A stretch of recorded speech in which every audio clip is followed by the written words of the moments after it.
The Sewol Ferry disaster happened exactly 7 years ago to the day, on the morning of April 16th, 2014.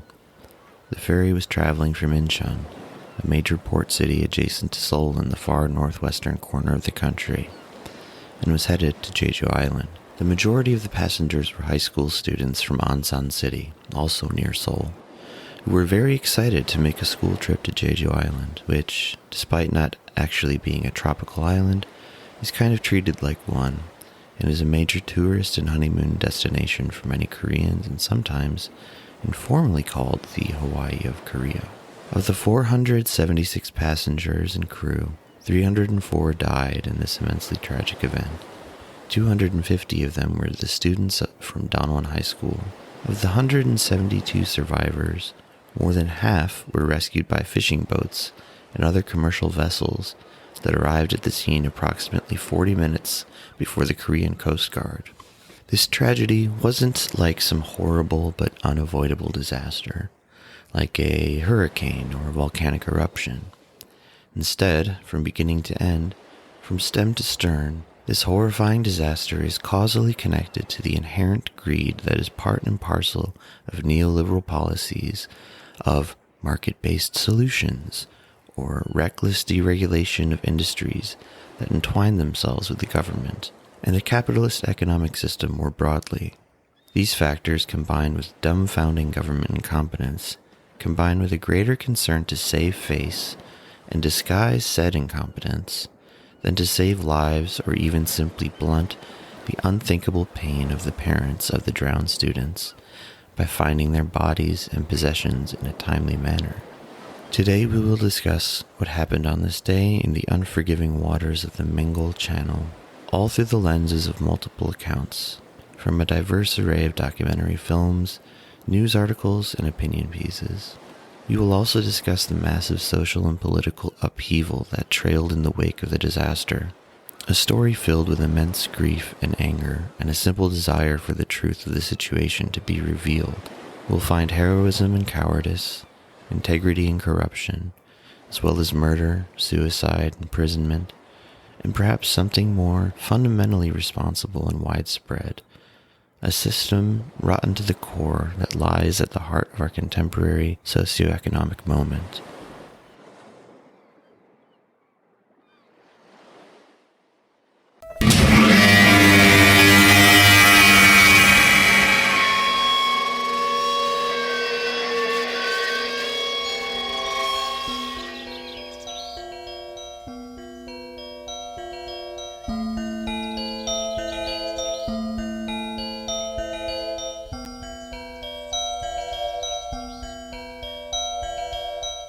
He walked out in the gray light and stood, and he saw for a brief moment the absolute truth of the world.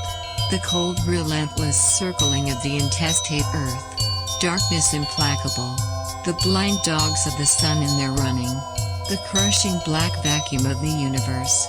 And somewhere 200 animals trembling like ground foxes in their cover.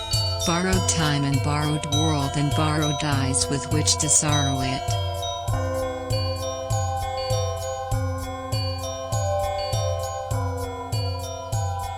And lo, for the earth was empty of form, and void, and darkness was all over the face of the deep, and we said, look at that fucker dance.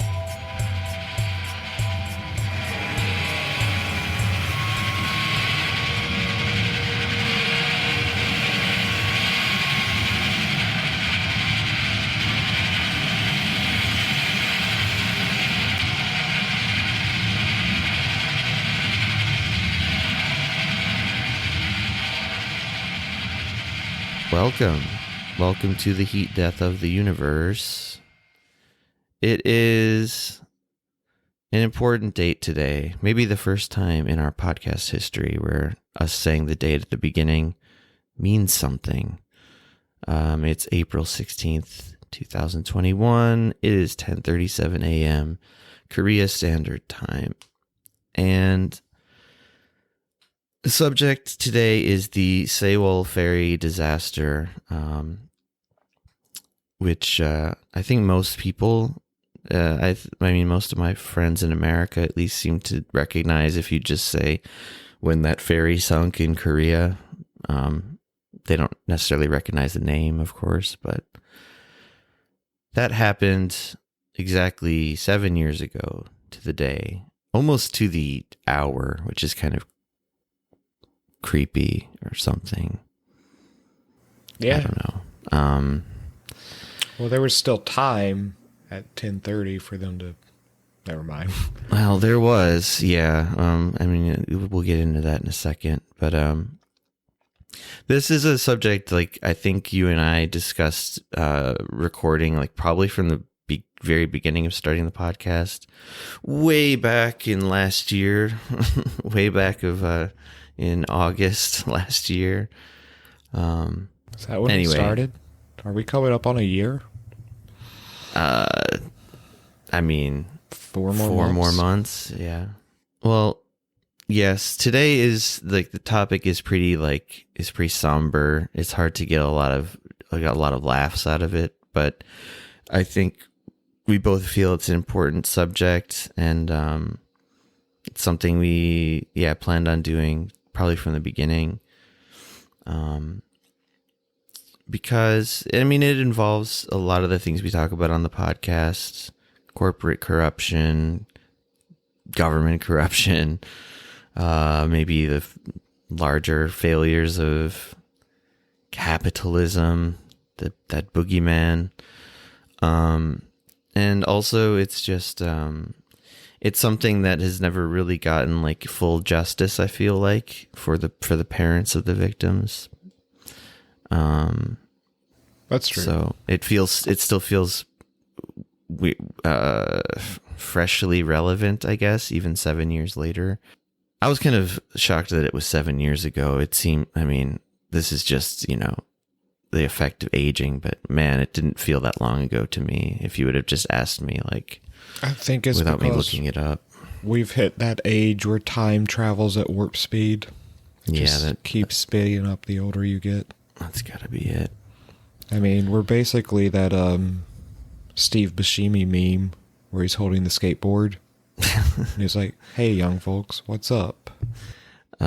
What's up, my fellow young podcasters? So we should just get into it. What happened? What happened today, 7 years ago in Korea? Presumably you heard some sort of NPR voiced style intro from me explaining a little bit of it, but let's just summarize it. Where were you? Where was I? I was living in Goyang City, a sort of suburb of Seoul at the time. So yeah, we were both in the country when this happened. I didn't think about mentioning that, but that's relevant. I think I was still living in Gwangju, which is Korea's fourth or fifth largest city. It's about the size of Chicago in Jeollado, south. So you were actually you were relatively close to where this happened then. Yeah, I used to ride my bicycle down to Mokpo on weekends, which has all the dockyards of the ferries and stuff. But I'm pretty sure I was still working in the EPIC program, so it was at a middle school, watching it unfold on the news at a middle school, which felt weird at the time. Yeah, I definitely remember it happening in real time as well, and there was so much confusion about what was happening and nothing making sense, and I was talking, the last few days. I mean, I've been researching this stuff and talking about it with Haewon, my girlfriend, and she kind of reminded me of just how much confusion there was amongst everybody for not even days, weeks on end, so it was, I mean, let's just lay it out really clearly. There was a large group of high school students traveling from basically Seoul, which, I mean, Incheon, which is basically next to Seoul, which for those who don't know is the northernmost, basically northernmost part of the country. And they were traveling all the way down to Jeju Island, which is like the southernmost part of the country. It's a big tourist destination spot. And so it was kids like having their big fun school trip. And I mean, that just adds to how terrible and sad the whole situation is these kids were really excited to go there. And so they were taking a large commercial ferry from Incheon to Jeju Island. And another thing to note is that they were quite close to their destination when the ship sank. And I mean, the first thing to note, I guess, is that the rescue mission was just an utter failure, like in every way. Some of the things I do remember hearing about, like at the time, basically when it happened, were how the captain of the ferry was the first person to flee, and how they kept telling all the students to stay in their rooms, just stay put, just wait, just stay put, wait for more instruction. I mean, these words became like kind of these haunting words that like parents still reference and people who are mourning still reference to this day. The entire crew left first. There was no one there to give orders. Yeah, the captain. I mean, the captain goes down with the ship. That's like, I don't think that has legal ramifications necessarily, that the captain has to be the last person to leave. Maybe, I don't know. But, everybody knows that saying at least. And like, he literally did the opposite of that. He was the first person to leave. I'm not even quite sure how he got out. Do you know? Was it like by helicopter, or did he just jump off of the boat? He climbed onto a rescue boat. So there was like there's like videos of him climbing onto the rescue boat at like, I think 9:30. But there was no Coast Guard there yet, so it must have been a fishing boat. There was like one, I thought there was like one like Coast Guard agent who showed up really early, like on a patrol boat. Maybe. And like they were waiting for a while for the rest of the Coast Guard to get there. What I understood about the Coast Guard is that nobody arrived until about 40 minutes after the distress call. But I guess that could have been when the captain just like hightailed it out of there. Yeah. In any case, like he just did a very selfish thing and was the one issuing the orders to the whole ferry to stay put. And it's kids, it's high school kids who are, how to put this without, because if I heard someone say this maybe before I moved to Korea, I would have been like, oh, what, this sounds like some real like racist generalizing. But like there is a kind of like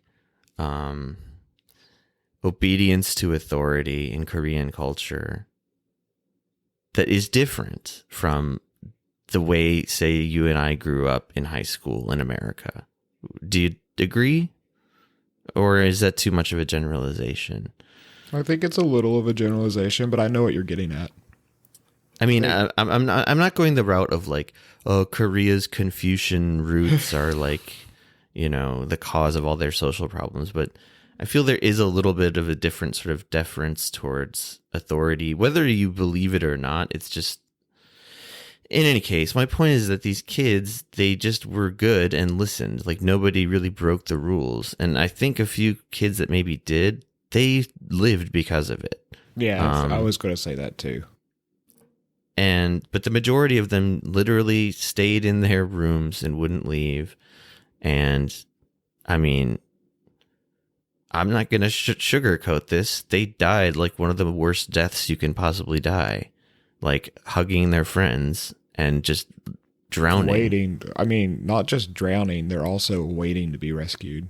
Waiting to be rescued and just watching the water, rise and rise and rise in their room. And at the point where they probably realize, no, maybe no one's coming or I should get out of here. It was too late,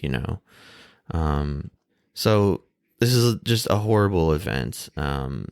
And it quickly became like there was like a sort of, the parents of the kids especially wanted answers that they weren't getting from anyone, from the government, from, the Korean Coast Guard. And no one understood why the kids weren't just told to like get out onto the deck at the very least, and like if all else fails, like just jump overboard. You have a better chance of surviving then, obviously. Yeah, way better. You're inside the fucking boat when it's flipping upside down. It's just, the whole thing is mind-boggling. I think some of the kids who actually ended up surviving were the kids who were on the side of the boat that tilted first, and they kind of just like flew out to the railing and were forcefully evacuated. Yeah, that's right. I think a teacher maybe was just from the force of the boat, like heaving. And he tilting. Was completely thrown off the boat. Yeah. I don't know if he survived, though. I don't think he did. Oh, you don't think so? I assumed he did, but I guess I don't know. So to prepare for today, we watched 3 different documentaries about this, and read some articles as well. So maybe we should just go through some of those, and that'll be kind of our little bit of a guide. One documentary is called In the Absence. This one was shorter. It was like about 30 minutes. 30 minutes or so. And it was nominated for Academy Award for whatever that's worth. The same year as Parasite, actually, and lost. It's very well done. It's very moving. It uses all just kind of like aerial footage, and then I think all the documentaries at some points use cell phone footage that was recovered from the kids that didn't make it. Yeah, I think all of them also use the dash cam footage of the cars that are in the ferry. Right, the dash cam footage, and so it's like an all found footage, and then just talking heads. Just, I mean, I guess kind of a typical documentary style, but it begins by showing the distress call, and one of the effective things they do in this documentary is they play these phone calls that are going on between various like government agencies and between kids, even like kids calling their teachers or calling their parents and saying like the ship is sinking, what should we do? And but while we're hearing these phone calls, the ones that really stand out to me are like between like the Korean Coast Guard and then like the president's office. And not the president herself, as we'll get into. She was MIA throughout all of this. She was taking a rest. But just talking to her aides and her assistants, and they just have no clue what's going on, because they'll be like, oh, well, why don't they just get some helicopters there? And as they're saying this, like the last like 3 feet of the boat is like sticking out of the water. Like it's fucking done. And yeah, it's showing like in real time, like what was happening, and then the way people were just talking about it and failing to act in any way. And yeah, we see like just the kids' cell phone footage is just always gets me the hardest. And it's a lot of them like, they think they're going to be fine. Yeah, it's painful. They like start out posting like jokes on Facebook. Yeah. Even one of the things was like the ship is sinking, LOL, more or less. That's what I would have done as a high school student, probably. Yeah, I mean, you don't assume you're gonna die. No, every day. Like, I have broken a lot of rules in my life. I think that I might have just been one of the kids who followed orders in that situation, because I've been like, well, it's an emergency situation. It's best not to have chaos in this moment. That's a good point to bring up. That's something, and it's plays to what I was saying about maybe sort of cultural differences. But that point doesn't even really matter if there are cultural differences or not. But Yeah. You can't when you're like trying to like empathize with the situation, you're putting yourself in someone's shoes. You can't help but think about like, well, what would I have done in that situation? Of course. And I'd like to think I would have just ran the fuck out of there at a certain point, maybe. But I don't know if I would have. But see, that's why I bring up the cultural difference thing, because it's like, well, if I had been there, I wouldn't be myself, obviously. But I mean, okay, so like in an equivalent situation in the United States. Had you been an English teacher on that boat, if they had brought the English teacher, I don't think they did on this trip, but I went on a trip with my, with obviously nothing tragic happened on my trip, but I went on a ferry trip to Jeju with the middle school I worked at. And yeah, I might have just thought, like, had I been in that situation, the best thing to do is just to wait and follow orders, because obviously there's an evacuation plan that's going to be coming. Yeah, and you trust that authority, I guess. I mean, there's a good chance I would have done the same thing. I mean, who knows? It's like, hard to say, though. Like, it is hard to say. I mean, when all was said and done, I mean, 304 people died. 250 were kids, high school students, and all really for no reason. Like, this was a very easily avoidable thing. And it's not to say like these rescue missions are super easy, but there was just no coordinated effort on anybody's part. There was no leadership from the crew. From the federal government, from the fucking president. Like, let's just say Park Geun-hye, the disgraced president who was removed from office later on, she was sitting in her bedroom the whole day that this was happening. Not just for like the couple of first hours. Like, she didn't emerge from her bedroom until like basically the evening of this day. And you know, there's some people were saying that what she was doing was hanging out with her like Rasputin like advisor, this weird pseudo spiritualist person that also is in jail, right? Jason Chill is in jail. And the other thing was that she was getting like Botox injections while this was happening. That's important. You got to look good for the camera. And what I heard from Haewon actually too was that apparently the excuse or the official narrative from her or from her people was like, oh, Wednesdays are like her personal day. It's like her precious private time to herself. It's like, okay, even if you do have that, which is kind of ridiculous if you're the president of a country, I think, but even if you have that, you'd think an emergency would like maybe suspend your Botox day early. Yeah, and I mean the Korean Coast Guard was also very culpable. They within that organization itself, there was just terrible leadership. I mean, there were Korean Coast Guard. So you said earlier there was like one boat there early on. I think so, and it might have not even been Coast Guard. It could have just been like some type of water police. But I thought there was like one like government boat that showed up pretty early on. But it was like, I mean, the footage relatively I saw, like, early. I mean, nobody showed up. This was like 9:30 or something. Yeah, and I think the official word is the first like distress calls came in at 8:50, but other people say they started coming in much earlier. Like, as early as like 7:30.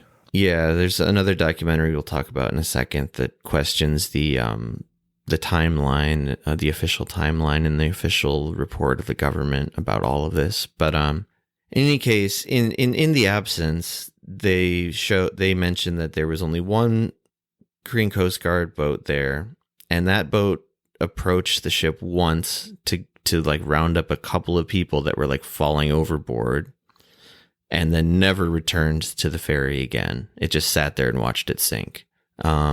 Meanwhile, there were other boats, civilian boats and fishing boats coming in to volunteer to help.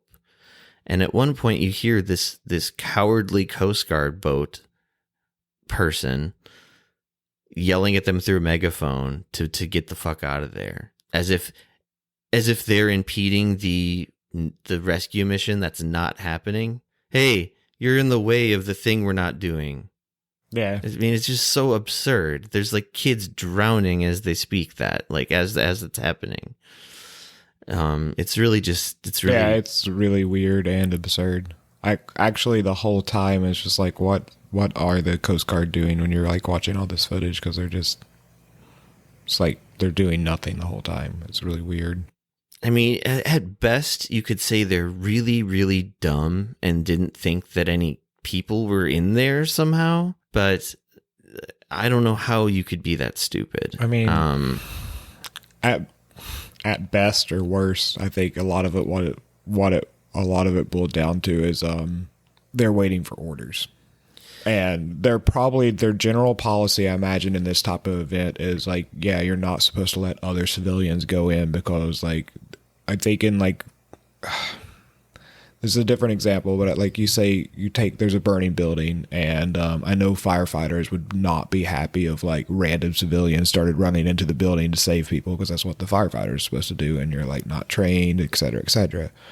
But I think the problem here is, firefighters are, I think, generally better at their job than what I saw in this situation. But also, it's like they were just like there waiting for orders, and they were probably following protocol, which is like keep extra people out. But to use your parallel and to make it match this a little bit more, I would say it would be like if one firefighter was watching a burning building and not doing anything, and then screaming at people for going in and trying to save people. Yeah, exactly. That's what it was.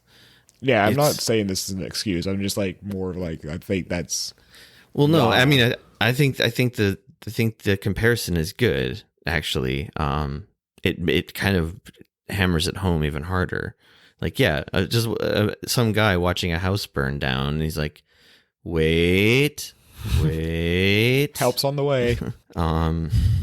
Yeah, I mean, the whole thing is just very disgusting, and so I guess just continue in the narrative of this first documentary. Later on, and this is like, I forgot to write it down, but I think that this is like at least a day later, if not more, when the kids are all dead. They have to be. They could have been alive up to 3 days. It's possible that there was air pockets inside. At least that's what they thought. After the fact, though, the official ruling, I think even by the government, was that the structure of this particular ferry wouldn't have allowed any sort of air pockets.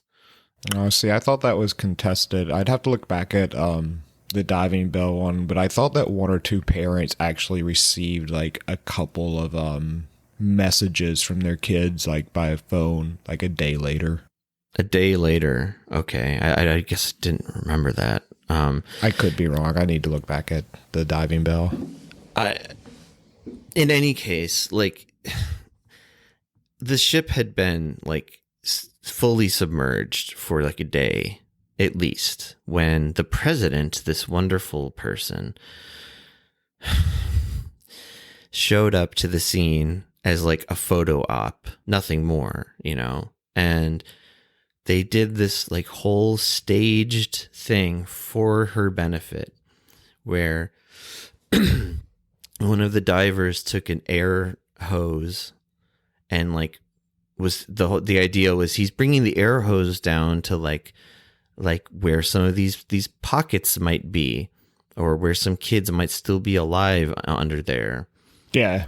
And what really happened was the diver said this himself, that he went down there, he just kind of like tied the hose to just something random on the boat, and then came back up and gave the thumbs up, like, mission accomplished. And it was just because the president was watching and because the press was there. I mean, this was all purely like performative shit. I think they'd already reported like the day before that everyone had been rescued. Though, thank you for, that's the biggest thing. Okay. That's one of the huge things about this whole thing is the culpability of the, you know, it's funny, like of the media. It's funny, like, people always talk about like how North Korea has state-run media and like, you know, only dictatorial communist regimes have state-run media. I don't know how you can call the media in a country like South Korea, or the United States for that matter, not state run. I mean, this is not a controversial point, but I mean, it's not the same thing, but look at how the media treats Bernie, or treated Bernie during the election cycle. Yeah, I mean, I realize that's not the exact same thing, but it's kind of, I mean, it's a much less important thing, but like I mean, yes, that's one way that the media in America seems, tilted towards certain political parties and whatever. But I mean, I would say more so state-run media stuff in America is like the way that foreign affairs are reported on, and like the military and the CIA and the FBI. When's the last time you saw, like, I don't know, like an MSNBC clip like critical of the FBI or something? Like, in any case, my point is the mainstream Korean news channels were all making just outrageously false reports, which they were getting fed directly from the government. And the most insane one was, everybody's been saved after 2 hours. They literally said that. And like, it's so unimaginably cruel to give those parents that hope and then rip it away from them. Like, I can't even, like, I feel like if I were one of those parents, that would be one of the things I'd be most infuriated about. Well, yeah, they have lots to be infuriated about, because that same night the news was running that they were doing 24-hour rescue operations, and parents were like at the shore watching, and there was like no one out there doing anything. Yep.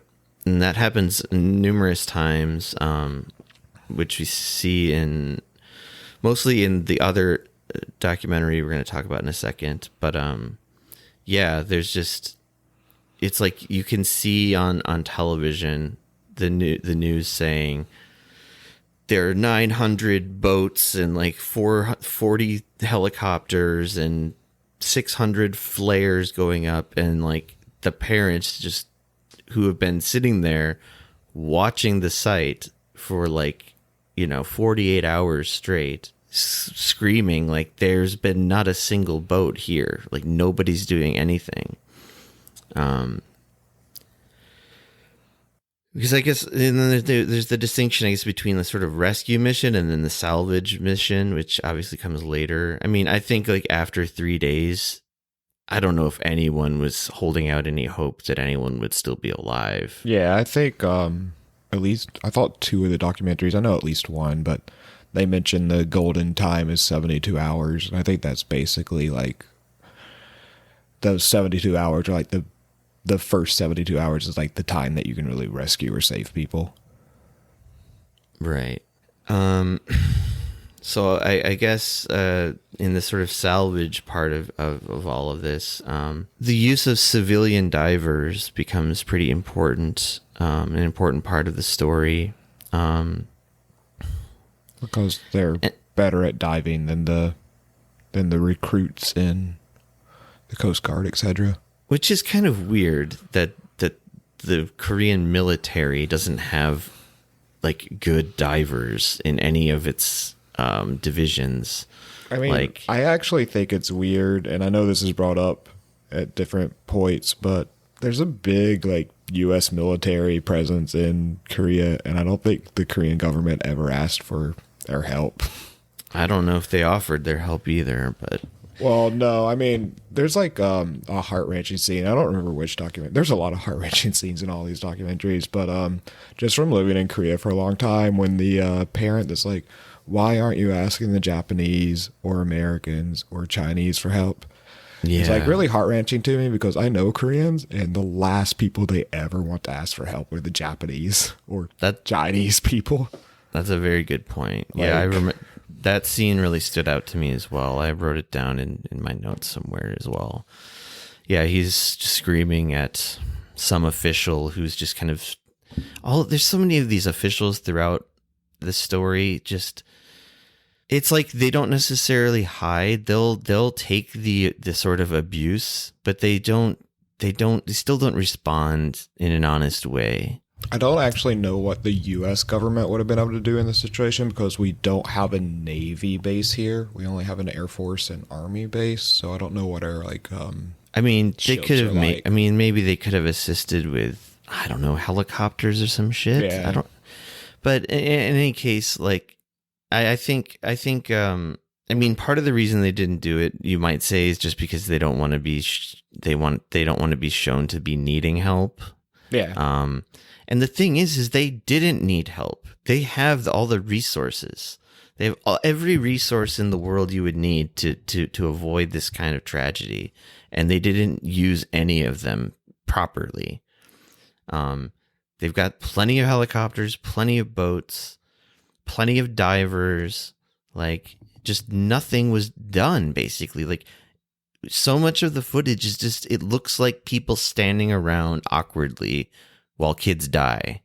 Yeah, I kept getting the feeling that nothing was done because no one wanted to give the order that might like go wrong. Like, if you don't try anything, then you can't be blamed for anything.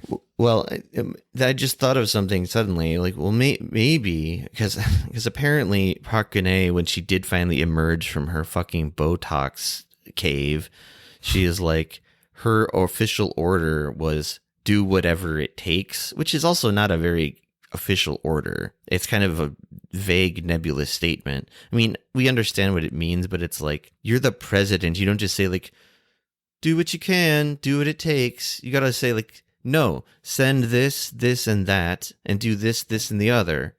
And she didn't do any of that. And then the Korean Coast Guard, their stance was the same thing. Our official stance is do whatever it takes. And like, just nothing was done. Really nothing was done. Well, I mean, but there was also like Coast Guard people who didn't want to be shown up by others, so. Yeah. Well, I mean, we'll get into that in a second here a little bit more with the diving bell thing. But there's a few more things about this in the Absence documentary. So there was a particular civilian diver named Kim Kwon-hong, and he was very heroic, I would say. I mean, he wasn't able to save anyone because he wasn't allowed to be there at that time, or he was there in the aftermath, basically. Yeah. And he said that he dove 4 or 5 times each day, which is like you're really only supposed to go for one dive that deep in a day. Yeah, I mean, this is safety reasons. Off topic, but one of my favorite James Cameron movies, and maybe in my opinion the best James Cameron movie, is the Abyss, about the divers. Mm-hmm. And it goes into like, if you dive more and more times during a day, I always forget what it's called, but the air pockets can get in your brain and literally like kind of drive you insane. The like, bends? Yeah, the bends. That's what I was trying to think of. The more often you're diving to those lifts, the more likely you are to have the bends. I think that's what it is. Yeah, you're right. I forgot the word. No, I couldn't remember if that had something to do with diving or if that was just being on a boat. I couldn't, but it sounds like it's right, I guess.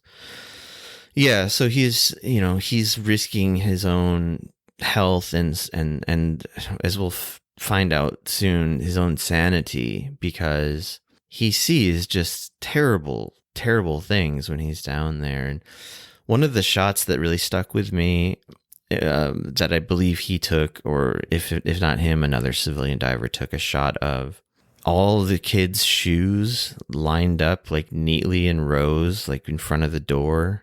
Yeah. And they're so waterlogged, they're not like floating around, so they're just like there, like preserved in this like haunting image. And I mean, it's haunting and sad for obvious reasons. Like, it just reminds us of these kids that are dead, but also of the fact that they stayed put. They didn't put their shoes on and go outside. I found that really. Yeah, no, out of the 3 documentaries we're going to talk about, In the Absence is like the most haunting of them, because I think it uses the most like, I guess, found footage from the kids and like the text messages from the children, and it's just and the interviews with the divers as well. Yeah. And this particular guy, he, well, during some of the investigations that happened afterwards, and the governmental investigations and hearings and whatnot, he testified as well. And I believe at one point he kind of starts lashing out at all of these officials who did nothing and who they're being asked all the right questions. I'll give like the politicians who are grilling them like credit there because they're asking the right questions. But these officials, you know, the head of the Coast Guard and the top aide to the president, they're saying they're just doing like classic political deflection bullshit. Yeah, a lot of like, saving face. And just a lot of like, I don't recall, Senator, that kind of shit.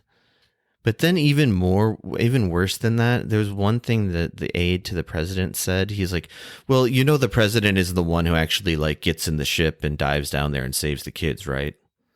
I mean, like, fuck you. Fuck you. Yeah, I mean, the diver had a great line that was basically, I'm probably going to mangle it some, but it was like, how can I remember everything that happened that day, but our so-called elites of society can't seem to remember anything that happened that day? That's exactly what he says, yeah. Yeah.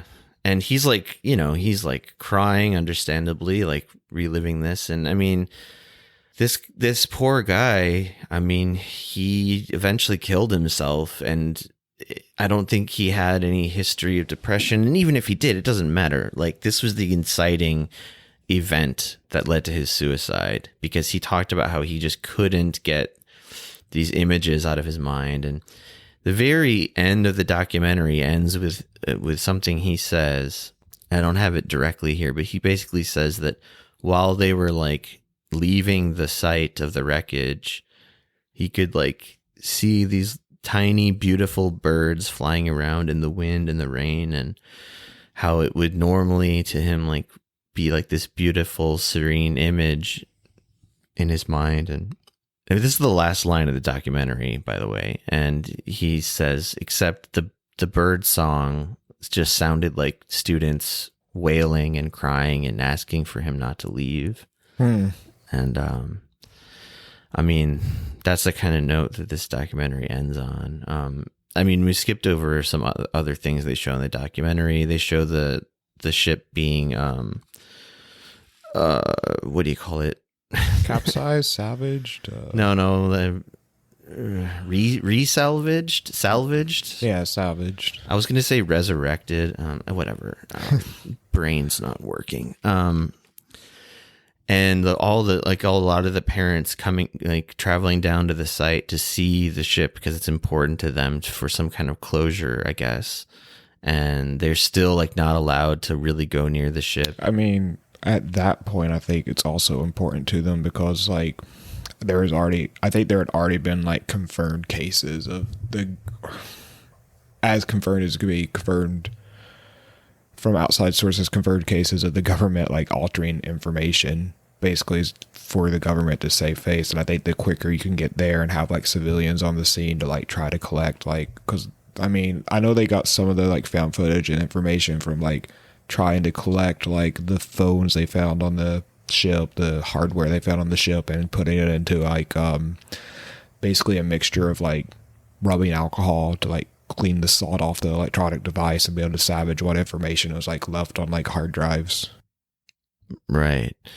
Yeah, that's a good point. I didn't think about that at the time. But yeah, they're kind of like they're keeping an eye on what the government's fucking busy hands are up to. That's why like they show those scenes in the documentary of the people like whenever they find an electronic device, throwing it into like the solution that's going to like clean off the salt. So that like they can salvage what they can. Yeah, there were like hundreds of cell phones found, and that's where some of this footage comes from, and I don't know, evidence of text messages and things like that. So then this other documentary,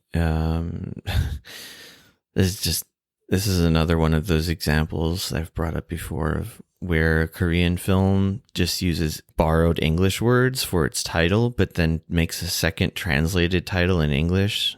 So it's called Diving Bell. I'm not going to pronounce it the way it would normally be pronounced because people who don't understand will think that I'm just doing like a weird Asian stereotype accent. But anyway, the English translation is "The Truth Will Not Sink with Seawall." And this documentary was made by an independent journalist who I guess used to work for one of the major media companies, MBC.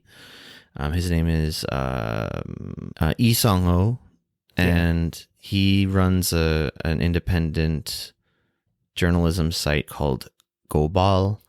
Yeah. So the documentary basically revolves around this other figure, Lee Jong-in, who's like an older man who's like 30 years experience, like in seafaring, diving, and I believe he was in like the Marines, and yeah, he had been a Marine at one point. He's basically like a very badass, hardened guy who can still hang with all these young whippersnappers even in his old age.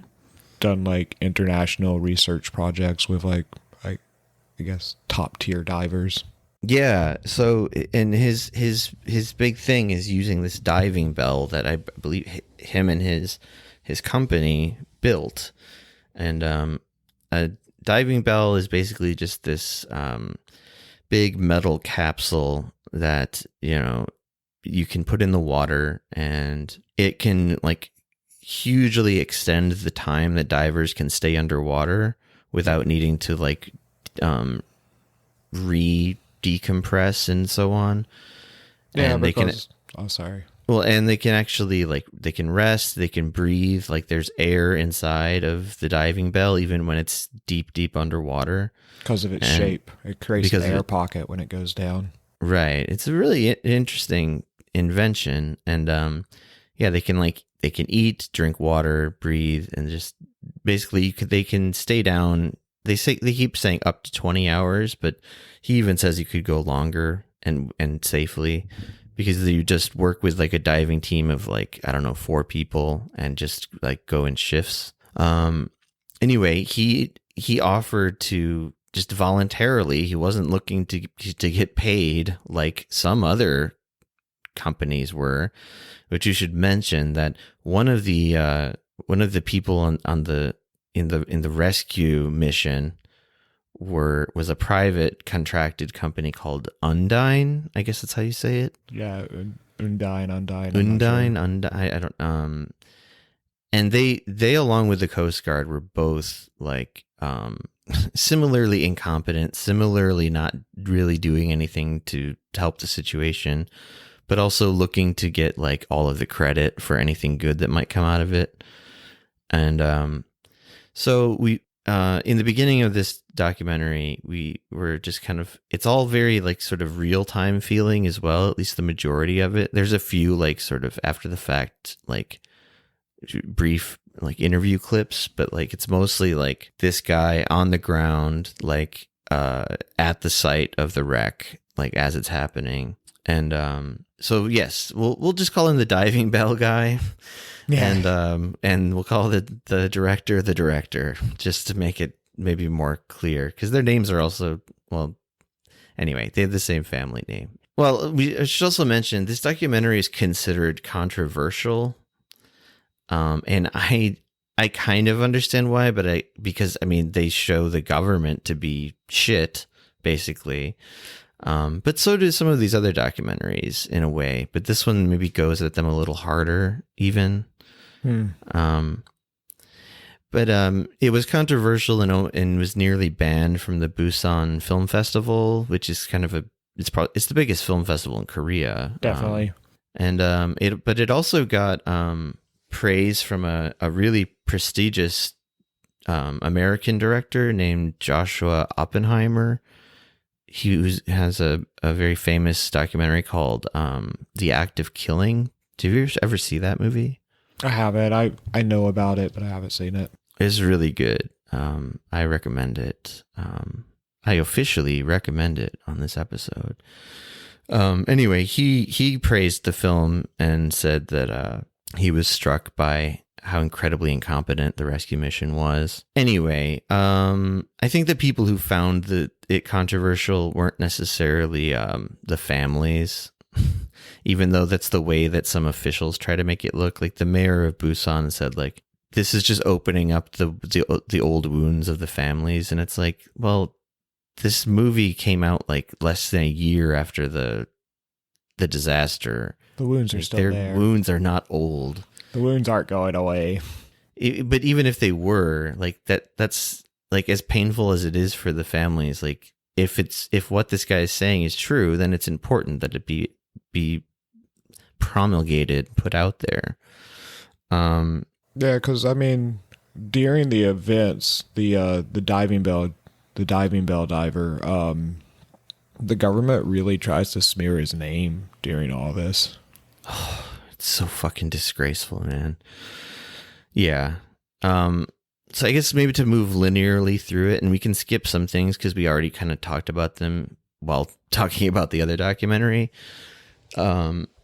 They show a lot of the same kind of things, like how the whole thing was botched in the beginning, how the media is regularly just giving flat out disinformation, lies. They were literally just reading what was sent to them by, I guess, the government press secretary. Yeah. And one thing I like about this this director is you see him like crying, like, and it doesn't seem like a stage sort of thing to me at all. It seems very real. Yeah. Like when he's interviewing people. And that was something that really struck me as like something you don't really see a lot in movies, like or in any sort of reporting, really. And it made me start to think about like, because like it was contrasted too with like, in my mind, I was contrasting it with how news anchors always have this kind of like robotic delivery. Like they're you know, it's customary to just like not break and to deliver everything in a neutral tone. I mean, I guess like when something's objectively sad happens, they can like, their voice can like dip a little bit and sound a little sad, but they can't just start weeping. Yeah. Like they'd probably be fired, you know? And I think about that and my first thought is that's bullshit. I think the only time I've seen American news broadcasters really like, be on edge or like cry might have been 9/11 that I can really remember. Yeah, that's what I was thinking too. And I mean, even then though, like they're just kind of reporting it like in a very emotionally removed way. And maybe there is some sort of need. So then I started second guessing myself and okay, maybe there's a reason that we want that in society. Like so that, but I don't know. I think it's just so much more honest to like show the emotions during a tragedy. Like, I'm not saying they need to like cry when like Hillary Clinton loses or whatever, even though that probably did happen too. I think that did happen, come to think of it. Yeah. Like I don't know. I mean, I don't know. I think there's some reasons to do it. You gotta follow that old Brit adage, keep calm and carry on. Stiff upper lip. Yeah. I guess so. Maybe there's a reason to it, but maybe we're just so used to it that it seems like that's how things should be. I mean, I think it's. I think you don't sell as much fucking toothpaste or whatever, like if your news anchors are weeping on the air, I guess, because people would find that off. I think a lot of people would find it off-putting. Like, what's this weirdness? Anyway, it just got me thinking about that whole thing, and like I found it really effective. And I feel like I've seen documentaries where I've seen the interviewer cry in what seems like a very forced, just phony way. But I guess I can't think of anything specifically, but this didn't strike me as that. Anyway, So I brought that up because one of the things we see early on in the film is the director down with the families, and he mentions that he doesn't see any other media around, and it seemed that he was being honest about that, like at least at that particular time. It was like at nighttime, but there were still tons of parents there because, you know, they're distraught. What else can they do? Like they're just standing on the shore, like hoping someone's gonna like. Yeah, that was like day one too. This was the same day that there had been reports that everyone had been rescued. So that was the evening of the first day. Yeah. Damn. So there still was hope that like the kids could have been alive. Yeah. And that was the thing that we did mention already, where there was like all of the news saying like there's all of these boats and helicopters, and then you just see the reality and there's no one there, and you hear the parents screaming about how there was nothing there the whole day, really. I mean, the news is reporting what's being told to them by the government, and like for whatever reason they weren't there to actually like confirm. They were just reading their lines. Right. And I also kind of liked when the director said that he used to work for one of these big companies, but he got fired for... we never find out what he got fired for specifically, and I couldn't find it online. It seems that he just like was a very opinionated individual. Yeah, he said like he didn't follow orders and was disobedient, but he never got more specific than that. I'm curious what it was about, but he also threatens to kill one of the news anchors, which I mean, it just felt like. Did it resonate with you? Huh? Did it resonate with you? Well, he's expressing extreme anger in front of these parents who are like wailing and mourning, like, you know, wishing they could do anything to save, like their kids are under the fucking water right there, you know? It's like, and they have to hear these news assholes be like, everyone's been saved. And he's like, says like, you know, I'll kill that son of a bitch or whatever. And, it just felt like cathartic, like to have someone like voicing the frustration that was going on there. I'm not sure about what I'm about to say, but I do wonder if like at some point the news that reported that type of stuff, they came, I was like, well, obviously we meant that all the crew had been saved, because like I think all the crew was saved. Like the first people that got evacuated was the crew of the ship for some reason. I actually think that's weird. You would think that they would do passengers first. It's supposed to be, man. This is not, I mean, it's 100% weird. It's not just weird. It's like, it's immoral. It's just everything about it is wrong.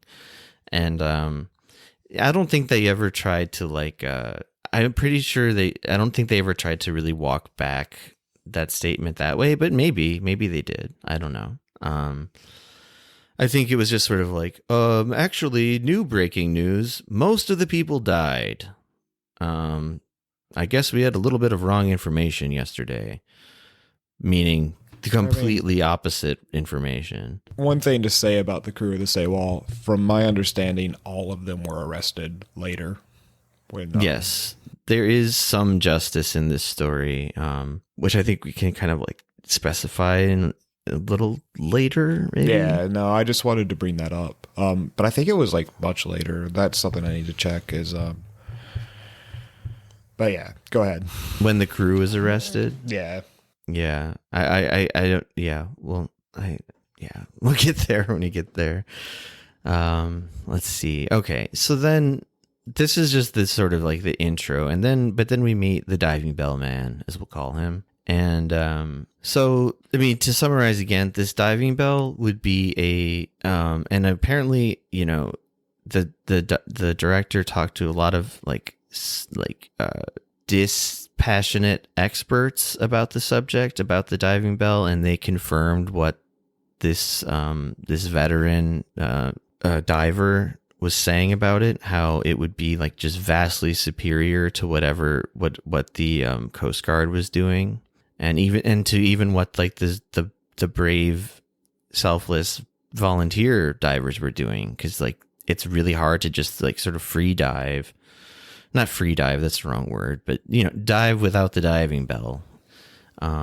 especially if you're trying to rescue, or at the very least pull bodies, hundreds of bodies out of a boat that's sunk. Yeah, I mean, some of it too is they're deep enough now that when the divers dive down and say they find someone alive, taking them back up to surface might actually kill them.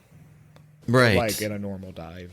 Yeah, they mentioned that in the documentary, like how even if you can get to the kid, if they're alive, pulling them out from that and bringing them back to the surface would be like basically, I think they said nearly impossible. Because, I mean, it's like sort of a death sentence because, well, first the kid has to know how to, like, I don't know, reemerge, reverse dive. Is there a word for it? There probably is, but I'm not a scuba diver. And they're not going to have equipment, so they're like pushing through all that water. I'm sure the pressure differentials like change and making it near impossible.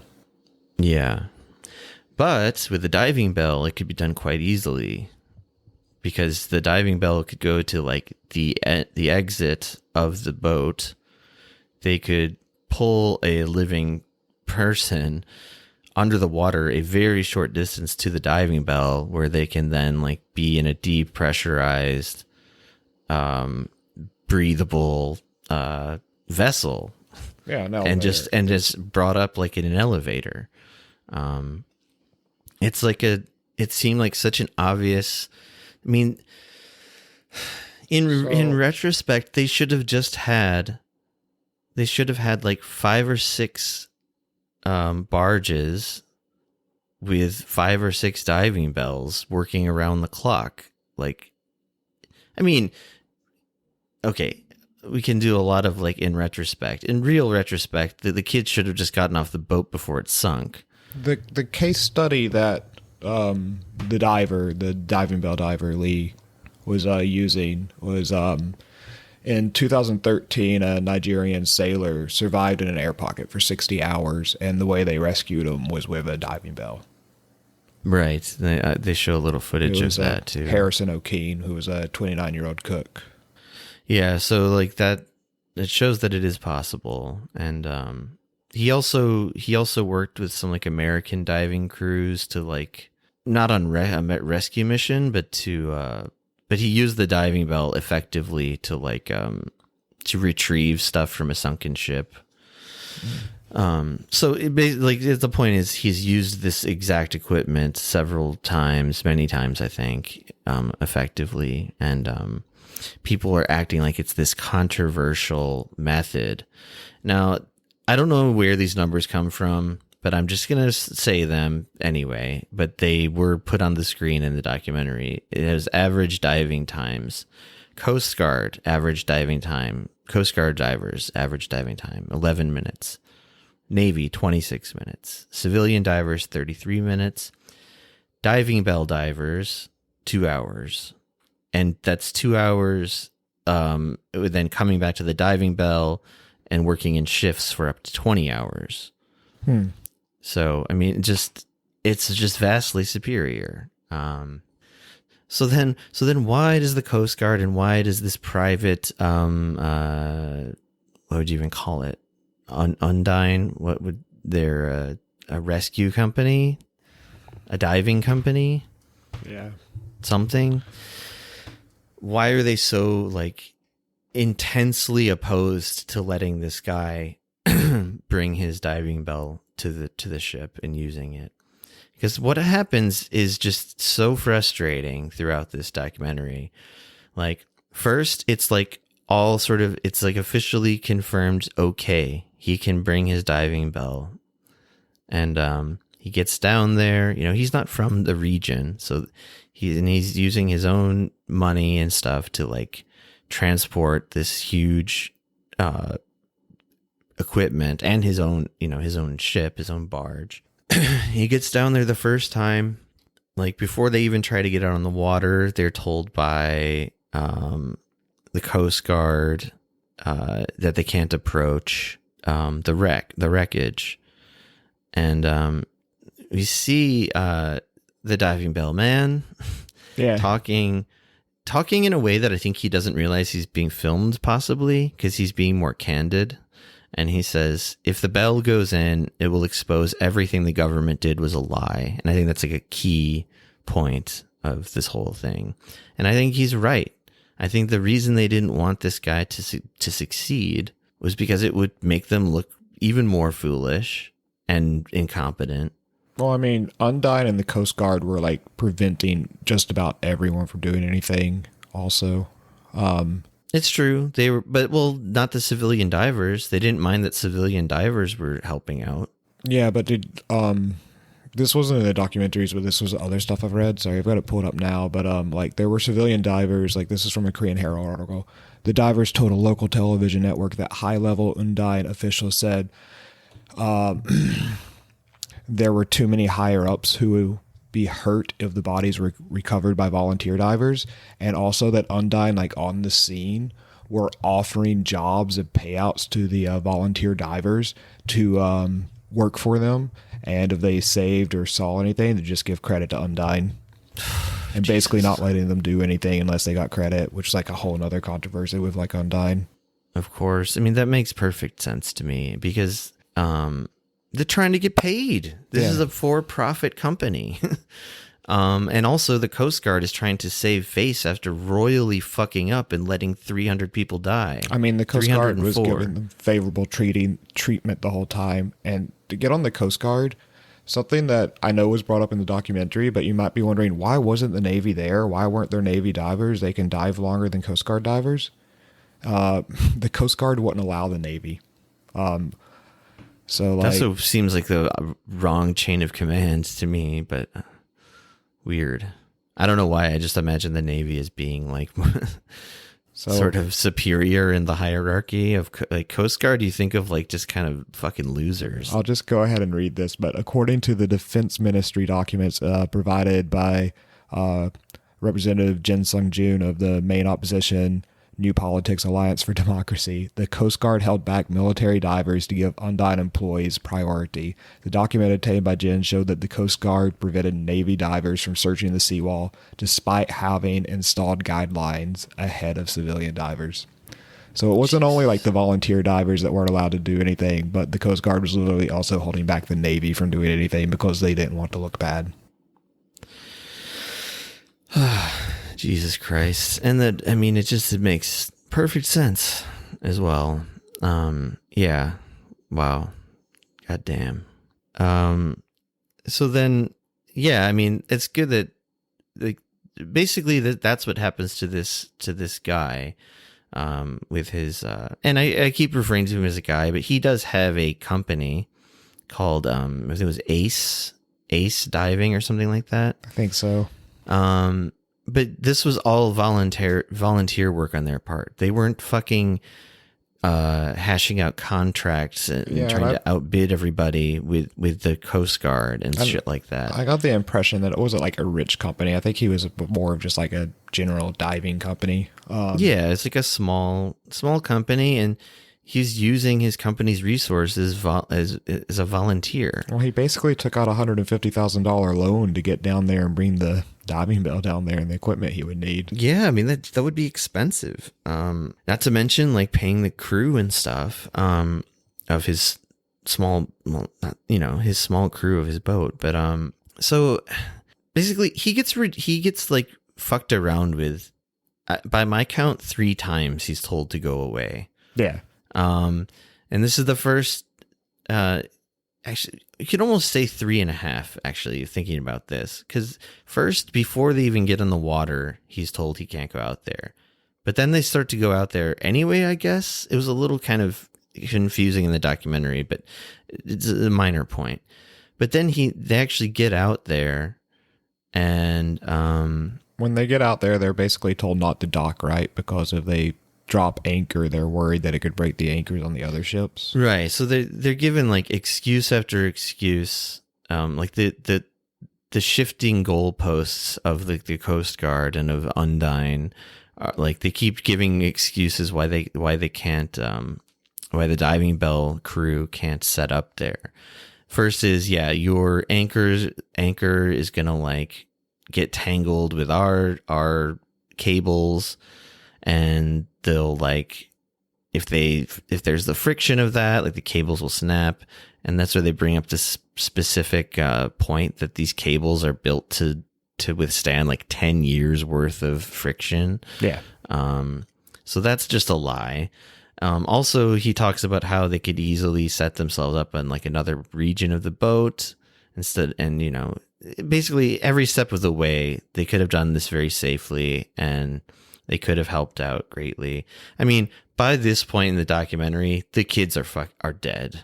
Well, yeah. Well, when they first go out, when he first gets there, there's actually still like there's a window of opportunity. Is that still in the golden? Yeah, because when he's first trying to set up, it's like within like the first 72 hours, and it was also probably the best weather for it, from what the documentary said. Like the way the current was going, like it was actually like perfect, and that was the first time they were denied.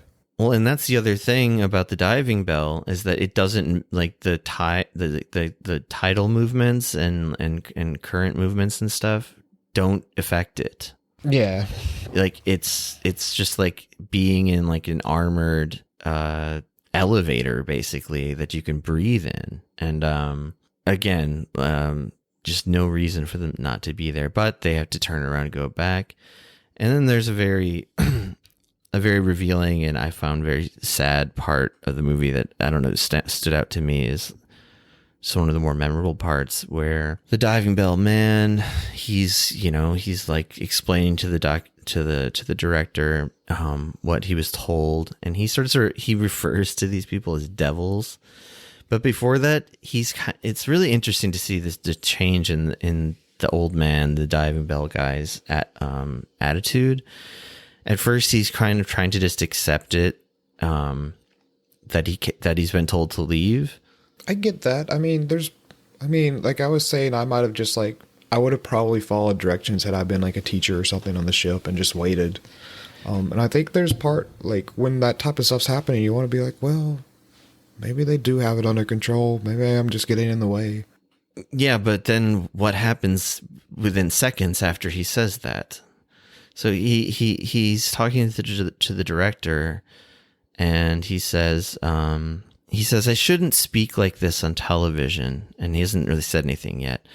But then he like kind of looks away, and then he just starts like weeping, like really crying really hard. And he just like does like a 180 in his attitude, because right before he says the government has it under control, like in a very half-hearted way, but then he starts saying that they're devils, and he doesn't understand why they would let like these kids drown. And he says like, don't you already have enough power, like as if he's like in conversation with them. And he says specifically, can you have power forever? And this is like the first time you see the reporter also is just like holding the mic there, and they're both just like crying about the whole situation, because the director is like begging him not to give up and leave, but there's like really nothing he can do. And he leaves. Then he just leaves. He takes all of his equipment and just goes home. And then later, and here's the real fucking kicker after that. A vastly inferior diving bell, like a much smaller one. Yeah, from like the University of... It's like a training diving bell. Like it's meant to be used like in a pool inside. And yeah, they got it, but it was also there was some profit element in that as well, I believe. Like it was rented out. Undyne rented it out, and I think Undyne rented it out because they wanted to have the credit for using a diving bell if a diving bell was going to be used. Exactly. And then they realized that diving bell wasn't like good for the job or something along those lines. It was trash. Like you can even just, you can just tell by comparing the two diving bells side by side. Like the good one is like just much larger and had much more room for people and to create an air pocket. And the other one just, I don't even know how that would work. But anyway, it's just, it almost made me laugh when I saw it. In an ideal world, they would have used both of them. I guess. Because they ended up not using the other one either, but I think that they should have been using both of them. But I mean, I don't know. I get what you're saying. The Dick's Shelter, or was it called Dick's Bell? I think it was called Dick's Shelter. which was the yellow diving bell that the diving bell guy brought, was obviously a better diving bell. But really, why weren't they using both of them on like both ends of the ship? Yeah, at the very least. And then one of my favorite parts of the documentary, I guess, is when there's two government officials, and they're just in like a big like a temporary shelter that's put up near the Coast, near the wreckage site, and they're sitting on the floor surrounded by furious family members. One of the guys is the Minister of Oceans and Fisheries, who, one of these guys, I forget which one, was like very much an aspiring politician, like kind of a ladder climber who was like trying to become prime minister. And yeah, then the commissioner of the Coast Guard, like the head of the Coast Guard. And they're just being like screamed at by these angry families, which the whole scenario, I was just like, we would never get to see this in the United States. So just for that novelty alone, it was kind of amazing. So they're just yelling at them saying like, you didn't really try anything. This is a failure and so on. And then the director of the film, the reporter, he gets a hold of the microphone and he kind of becomes like, the telling, the truth to power kind of a hero for a minute in a way, because he starts confronting them directly with facts. He has like facts on his side about the diving bell guy being dismissed, the diving bell being called unsafe. And these guys just have like nothing to come back at him with, really. And the audience is just kind of like, yeah, hey, what's up with this? Why are we just hearing about this now too? And one of the guys, I think the commissioner of the Coast Guard, the only sort of like limp, half-hearted excuse he gives is like, it's just the weather conditions unsafe for civilian divers. And the reporter brings up the fact that all of these people, all the civilian divers, signed life waivers saying like they knew that they could die and they're willing to do it anyway, and that no one would be culpable for their death if it were to happen. And so then he like makes a new kind of excuse, and then finally the director gets the diving bell man on the phone and holds the phone up to the microphone so everyone can hear. And because the officials basically buckle and say, okay, we'll like invite him back, and we'll ask for his help. And like it's just scene where they're holding the phone up to this like very powerful government official's face as he's just looking like so ashamed. And like he just kind of mumbles like, we want everyone to come together to help the situation. Please come back. And like the crowd cheers basically. And but also the diving bell guy right before that is like, what? You want me to come back? I just left. Like, what the fuck is this? Understandably so. But of course he comes back because he's a good guy and he's just trying to help.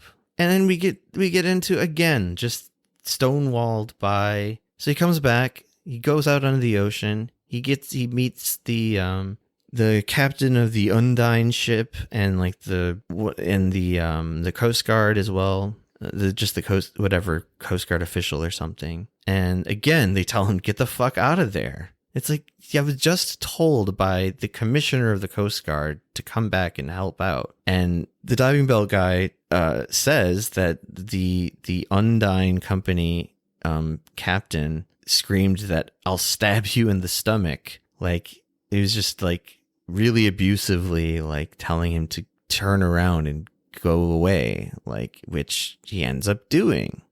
So what else are you going to do? He's just, even though like the higher authority above all of them said he could be there for a second time. And so he goes home again. And then a third time he comes back. And this time he texts the reporter and says, yeah, I'm coming back like another time, one more time to try to help. Like this time, I think they're really going to let me like set up my diving bell. But I want you to be there with me. And I guess the director had some kind of surgery. But anyway, they meet up again and go down there, and it's still a disaster. I mean, like they do get the diving bell in the water finally. Oh wait, I should say before all of this, the news coverage just keeps like flat out lying again. And they keep calling it a failure, even though he hasn't even got to try it. He hasn't even put it in the water. Yeah, it's that one scene where the diving bell guy is watching the news as they're like retreating after they've been told to leave, threatened to be stabbed in the stomach and stuff. The news comes on and is like, it looks like this loony diving bell man has failed again. Like, and they just have like a shot of the diving bell like on the ship, but not actually being used. It's almost like they were being paid to smear his outfits. It's so weird because like by this, I think you nailed the reason. The reason is like this is ultimately just, this is the free market at work. This is a private company colluding with a government agency to monopolize a situation. And the situation they're monopolizing is pulling dead bodies out of a fucking boat. Yeah, I mean, Undyne and the Coast Guard to most of the extent, they just wanted all the credit if it went right. And they also didn't want any blame if someone did better than them. So it was best just to keep anyone else from really helping. It wasn't best, but to their leadership, I guess they thought it was the best. I think all of that is true, and I think additionally the government probably only wanted people like in the know around, because if some sort of evidence of like government mishandling. Yeah, exactly. If some sort of evidence were to emerge and it was just this nice guy with his small volunteer crew, like he doesn't owe the government anything. Like, so yeah, they're just trying to keep everything controlled, I think, and sort of under wraps and within the circle. This is a bit of an aside, but I didn't realize how much Seawall had to do with Park Geun-hye eventually getting ousted. Yeah, I mean, it seems like a big thing to turn the country against her. I mean, a lot of people didn't like her already, but I mean, by the time she was... I didn't like her at first because she hates video games. By the time she was impeached, she had like a 3% approval rating. But, I mean, she wouldn't be impeached until how many years later? I can't remember. I think it was 2016? 16, right? 17? I can't fucking remember. Was it 17 or 16? I don't remember. Anyway, it wasn't soon enough, like, after this. But, yeah, I mean, I don't think her mishandling, to put it lightly, of the 17, situation. You're right. Or did I say what was it, 17? 17, March 10th, 2017. Okay, so almost 3 years after. And what was I going to say? Her impeachment, I don't think officially, like, on the books, had anything to do with this. It was just her general kind of corruption overall. But anyway, we should keep moving here. I just realized that I gotta go pretty soon. Yeah. I don't know why I thought I had so much more time than I do, but let's see. Can't believe I thought I'd have time to edit before work. I'm fucking delusional.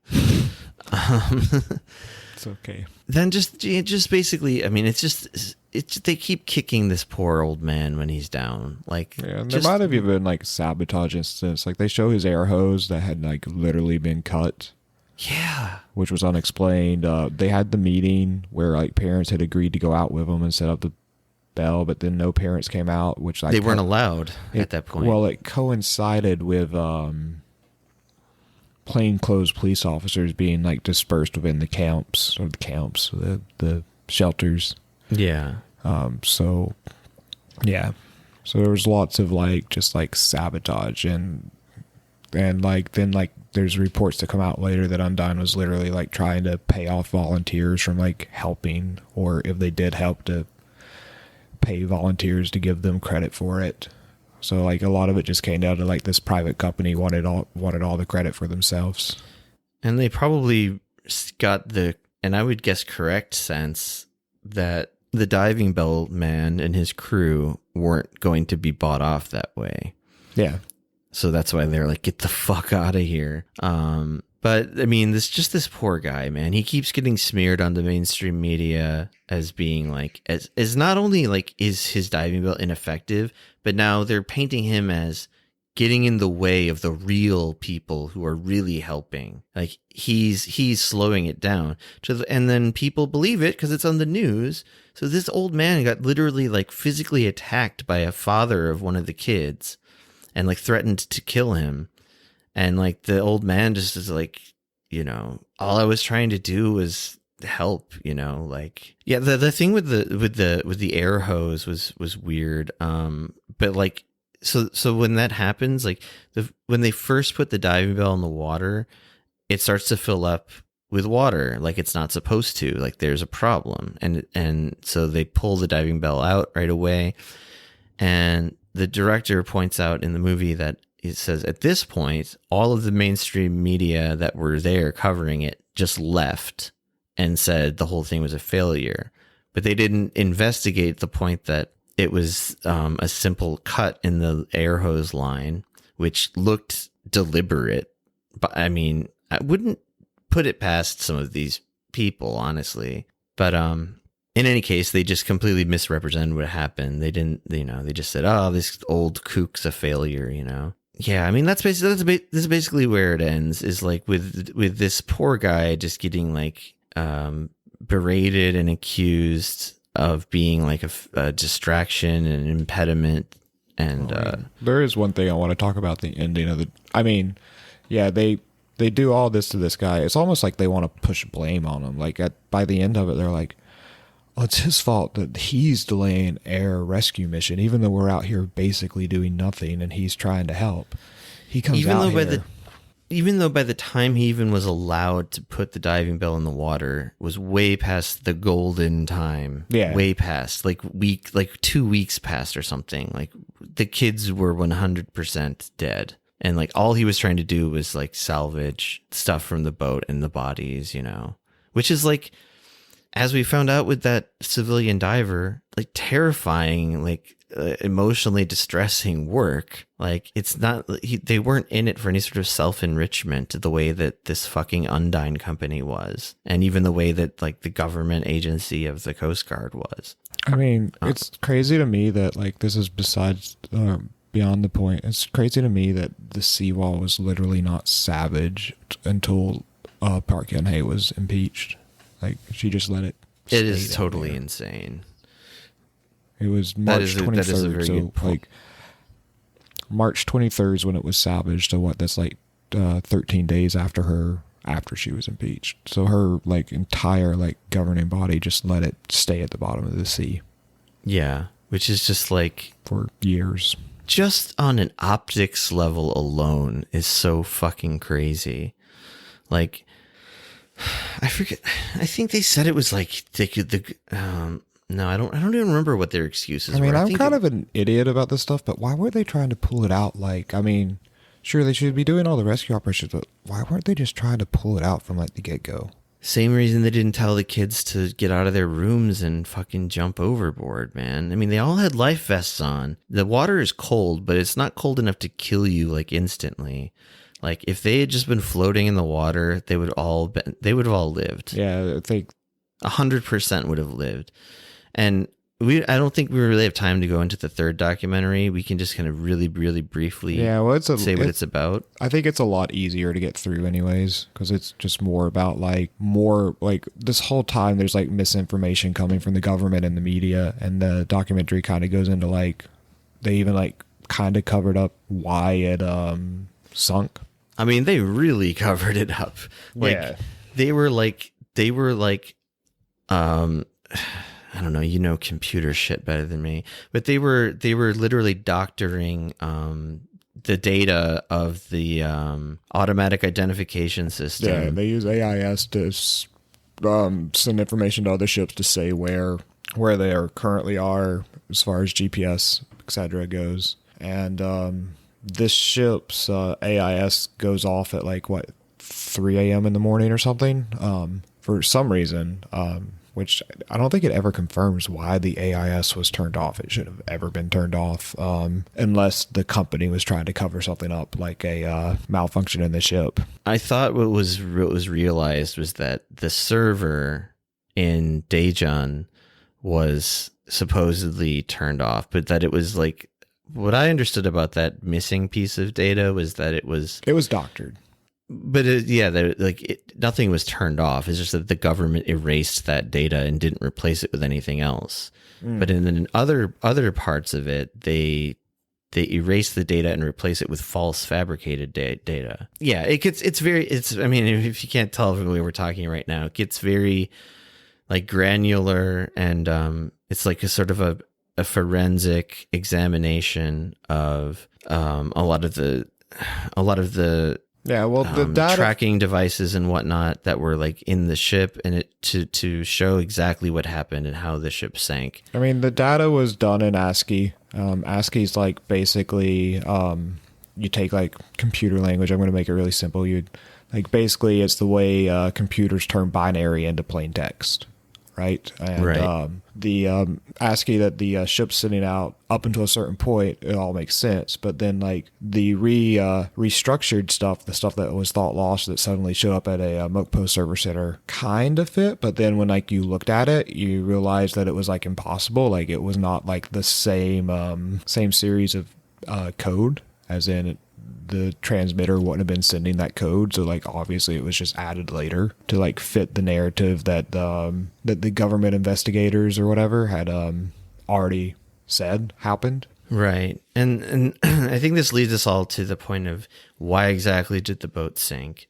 And I mean, I always understood it to be that the boat was extremely overloaded with cargo, 3 times the amount of weight that it's supposed to have. Which is true. It was. And it also was drained of the majority of its ballast water, which keeps it obviously keeps the fucking boat upright. And it was drained of its water to fit more cargo. So it's okay, make it less balanced and heavier, way dangerously heavier than it should be. And then the sort of inciting incident of it sinking is often referred to as a sharp right turn that they took at one point that just made the whole thing turn over. Now, this more highly technical documentary, which is called Intention in English, is good. But they come to a conclusion that I had never read about before, never heard about before. Can't really even seem to find much else about it, but it's the way they lay it out, it's kind of convincing. They basically say that the reason the ship fell over the way it did was that the left anchor must have been deployed and just suddenly hit some sharp rocky bottom. And they have evidence of the anchors were freshly painted before they left, but if you look at the footage, as the boat is going down into the water, the left anchor is all scratched up to shit and the right one is fine. It's very I mean, it's interesting. I still think though that it's good. I think what it did best though, even if their theory wasn't right, I don't know if their theory's right or not about the anchor, which it definitely could be, is I think they do a very good job of laying out how so much of the information that was released to the public was fabricated. And that 100%. That seems to be unequivocal. It was definitely fabricated, but I don't think especially with the fact that for whatever reason before the ship was salvaged, that the previous administration went down and taken the anchors off the ship is kind of weird. They cut them off. And they gave some maybe there's something to it. It sounds like bullshit, though, too. They said the anchors were getting in the way of the salvage mission. I don't know about that. But we should kind of move along here a little bit. I'll also mention that the Diving Bell documentary ends on a very, very sad note of the reporter talking to a father who lost his son, and is blaming himself. And that's something you see in the interviews throughout these movies with parents, is like them blaming themselves because they told their kids to just listen to what the Coast Guard was saying, to what the captain was saying and stuff. And they wish they hadn't, in retrospect. And it's just heartbreaking. It's fucking terrible. Yeah. Worst way to be radicalized. And like all these parents they're not even really so much like looking for like sort of like bloodlust revenge on anyone. They just want the truth. Yeah, they want the truth to be made public, and they want a sincere apology. That's like what they want from these government officials who at best completely fucked up, and at worst almost knowingly just allowed a tragedy to happen because it was just easier to. But then looking at like the causes, like why was the Seawall so overstuffed with cargo, 3 times the normal weight? Well, this is a commercial ferry, and they're trying to make money, and the more you can load on it, the more profit you make, because people are paying to put their stuff on it. Yeah, and then this is a result of like corruption between private industry and the government, obviously. Like not even just necessarily like, because I think even the official limits that are imposed, the regulations that are imposed are to the advantage of the ferry companies, even though they break those limits by like huge numbers, and it's just extremely unsafe, obviously. So there's an article here from it's a publication of the Socialist Alternative called Red Flag, called Crony Capitalism and the South Korean Ferry Tragedy. And I'll just read a couple snippets from it here. While many Western journalists have sought to promote racist Orientalist stereotyping, blaming the tragedy on South Korea's Confucian society, the root of the tragedy lies in crony capitalism. I would even just remove crony, but I get their point. Almost 2 decades of neoliberal policies have resulted in a sharp increase in irregular, temporary employment contracts with no job security and salaries that are on average 35% less than those of regular workers. Today, irregular workers make up 45% of South Korea's workforce. So, kind of a gig economy, right? Is that the same thing? Yeah. The result is poor working conditions and the downgrading of safety awareness and practice. In the case of the Seawall, 19 of the 33 crew members were irregular workers, including the captain. The captain was like a fucking Uber driver, basically. A contract worker, right? Yeah. I mean, it's a little different than gig economy, but yeah, it's still like messed up. Usually you're not like supported by union, etc. I'm sure like ship captains have a ship captain union, though. Unions are pretty good in Korea. Anyways, sorry. Well, yes. It sounds like in any case. The deregulation of South Korea's shipping industry under the right-wing Lee Myung-bak government, which was from 2008 to 2013, also resulted in a rise in unsafe practices. Deregulation extended ferry service periods from 20 to 30 years, allowing older ships such as the Seawall to continue operating. That's the other thing, is this boat was fucking ancient, and it had been kind of like just had like a fresh paint job put on it, basically. Oh, it's weird stuff too. They'd actually built like a marble art gallery inside it, like the owner of it, which like was way heavier than it needed to be. So was that there cargo? when it sank? Yeah.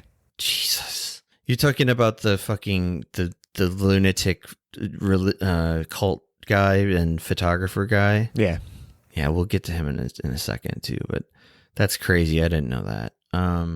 Anyway, so there's like that sort of deregulation, and then they talked to actually some of the Korean Confederation of Trade Unions in their statement said, safety experts are now pointing to excessive deregulations, privatization of public transport and emergency services, the use of precarious work arrangements, and the corrupt appointment of officials in oversight agencies as causes of the Seawall tragedy.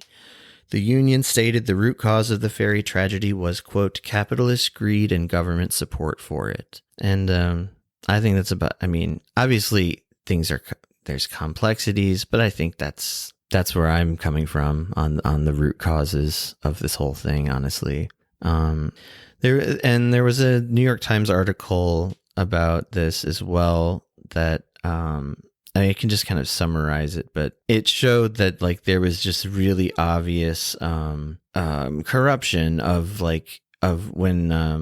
these boats would be examined before they take off. So like the inspectors would just they would just eyeball it. Like they would just look at the ship from the outside and go, "Yep, you're good to go," because they're obviously paid off, you know. Maybe I'll read a little bit from this article and then we probably got to wrap it up pretty soon.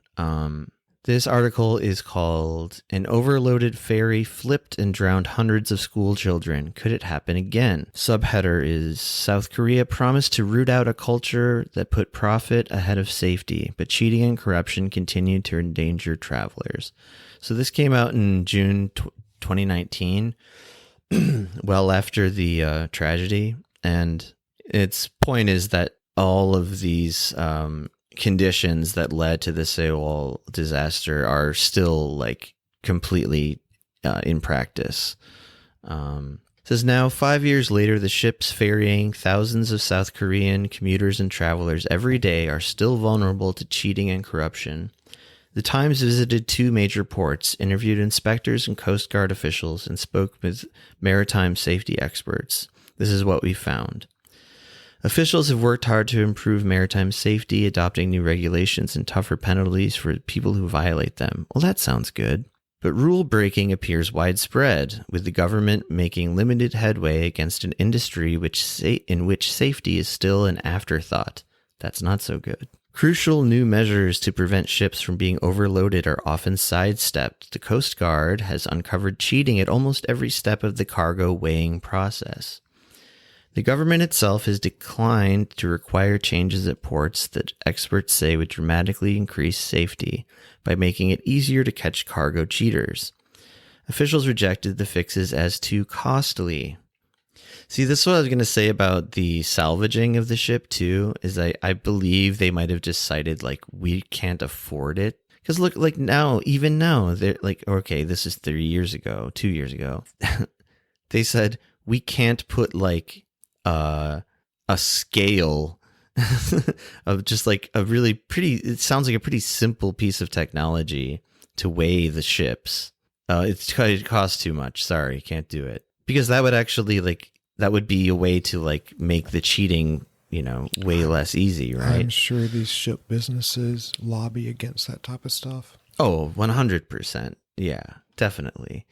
There's this long like academic article from Cambridge that I found, and I just kind of skimmed a little bit, but it basically says that the ferry industry's influence on the laws and regulations like is the fundamental reason for the Seawall sinking.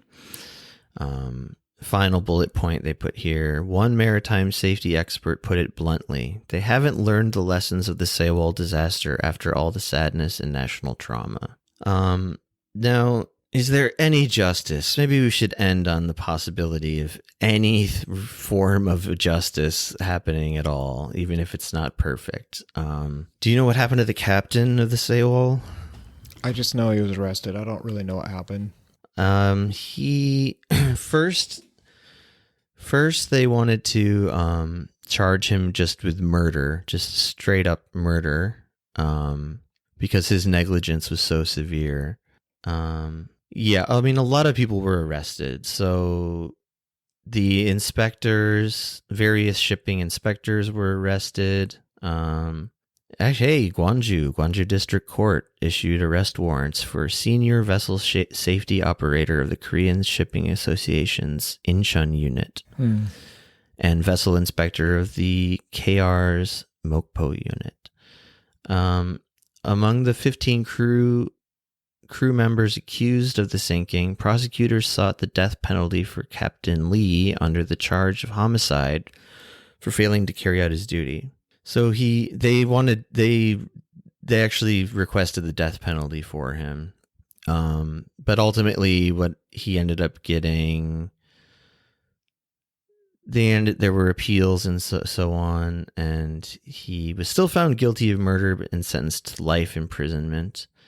And the 14 crew members that were being charged got a maximum of 12 years each.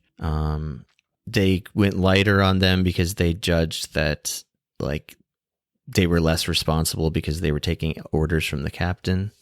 And Kim Han-sik, he is the CEO of the company, which the Chung Hae-jin company, which owned the Seawall. He was sentenced a bit, I think, to 10 years, but then it was reduced to 7. Like, this is shit we would just never see in the United States. Can you imagine? Can you imagine, like, I don't know, the CEO of, what would the equivalent be? The CEO of, like, General Electric going to jail or something? No. Yeah. But, so, I mean, as much as this is just a horrible nightmare situation, like, some people are doing some jail time, and I mean, the captain's never getting out of jail. I also think Park Geun-hye should never get out of jail, but I guess I forget what her sentence is, but it's not a life sentence, I don't think. Anyway, but there's a second figure, a very eccentric, weird figure who, he wasn't the CEO, but he was what was he? The billionaire businessman who was also, he was like, I think he was the primary shareholder in the ferry company. Okay. His name was Yoo Byung-eun, and there was an arrest warrant for him as well, because he obviously, like you said, he put like a giant marble, what was it, like art statues? Galleries. No, art galleries. Yeah, I think the floors and stuff were made out of marble, which made it super top heavy. Like, the ferry was way more top heavy than it should have been. So this guy's a weird figure. He's like, he thinks he's like a real serious like artist, like a photographer. He also began his sort of career as a religious leader in what most people would call a cult. Some kind of pseudo-Christian cult.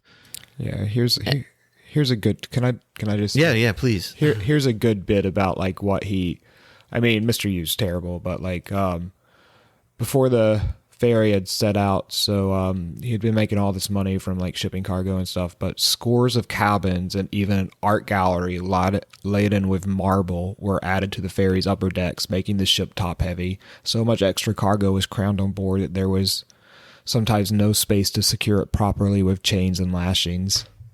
Like, yeah, it's just insanity. Like, sorry, go ahead. It's just insanity how much stuff they were putting on this ship. But yeah, like it's, yeah, that's not even like cargo that would give them a profit. I mean, they were doing that as well, but like, so he made millions of dollars from like a web of companies, and one of those companies was the one that owned the ferry. So like he was like an investor in all these companies, or like I guess kind of like a silent partner. But yeah, which meant he had decision making influence over the company, which probably extended to like draining the ballast water and overstacking the cargo by 3 times the amount and all of that stuff. Which, I mean, I feel like I'm no engineer, I'm no scientist, but that to me sounds like the real culprit for why the ship went down. Yes. I mean, maybe there was some weird thing with the anchor, but like I can see just a sharp turn plus like an overburdened ship with no ballast water. That sounds like enough to knock a ship over. Yeah, it's probably enough to do it. So what happened with this guy is like there's a warrant for his arrest, and he just went on the run. And like it turned into the largest manhunt in Korean history. They went to his big church, and they had like a backhoes to like because they heard that this guy had like secret like underground hiding areas everywhere. They were gonna like dig him up out of the ground. They couldn't find him there. But I wish I had it in front of me, but it was just some huge amount of police like looking for this guy. 6,000 police officers stormed the church complex in Ansung City. And they were just really looking hard for this guy. And then ultimately they found his body like in the countryside with like liquor bottles all around it. And they seem to just say like, people are just like, seem to be satisfied that he's dead. Like they don't really care why. It seems like a presumed suicide though, but I can't find anything that says that exactly. In any case, there's just a lot of figures like him involved in this. And yeah, I mean, it'd be one thing if this was just a tragedy that like really could not have been avoided unless you had like some sort of supernatural foresight.